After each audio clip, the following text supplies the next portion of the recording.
મારું નામ વિવેક કાલસરિયા, મારા પિતાશ્રીનું નામ નરસિંહભાઈ કાલસરિયા, ઉંમર વર્ષ 64 અને અમે સુરતથી છીએ। સૌપ્રથમ મારા પપ્પાને તકલીફ એ હતી કે તેમને થોડું પેટમાં પેઇન રહેતું હતું।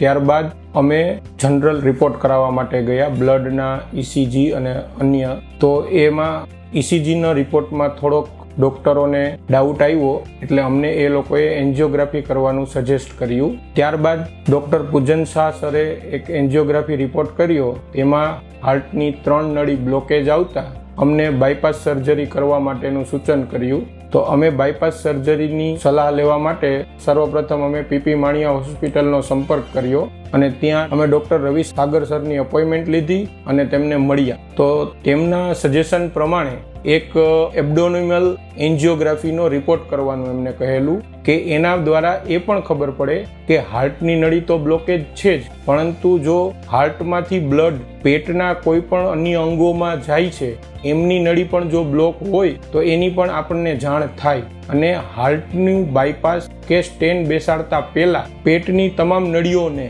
સ્ટેન બેસાડીને કે સર્જરી દ્વારા બ્લડ પહોંચતું કરવું જરૂરી છે।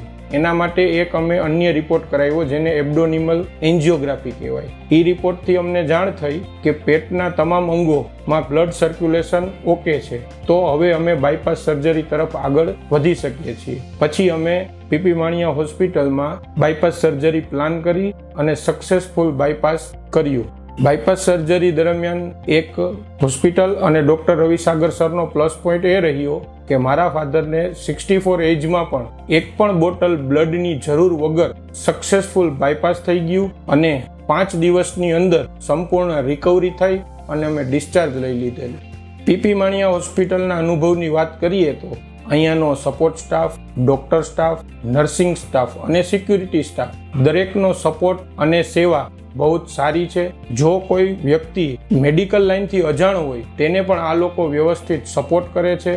સફાઈ પણ સારી છે અને ફૂડ કે જે અહીંથી પ્રોવાઈડ કરવામાં આવે છે, જે પેશન્ટની બ્લડ રિપોર્ટને ધ્યાનમાં રાખીને એને અંતર્ગત કે ડાયાબિટીસવાળો પેશન્ટ હોય તો એને ડાયાબિટીક ફૂડ, બ્લડ પ્રેશરવાળો પેશન્ટ હોય તો એને એ પ્રમાણેનું ફૂડ પણ સપ્લાય વ્યવસ્થિત કરવામાં આવે છે અને એનું કાળજીપૂર્વક ધ્યાન રાખવામાં આવે છે કે તેના બ્લડ રિપોર્ટ અને સર્જરીને અંતર્ગત જ ફૂડ ICUમાં અને જનરલ વોર્ડમાં પણ સપ્લાય કરવામાં આવે છે, જે એક અમને અહીંયાનો સારી વસ્તુ લાગી છે। તમને પણ આવી કોઈ તકલીફ હોય તો તમે અવશ્ય PP માણિયા હોસ્પિટલનો સંપર્ક કરી શકો છો અને અહીંની સેવાથી તમને પણ અમારા જેવો જ સારો અનુભવ રહેશે।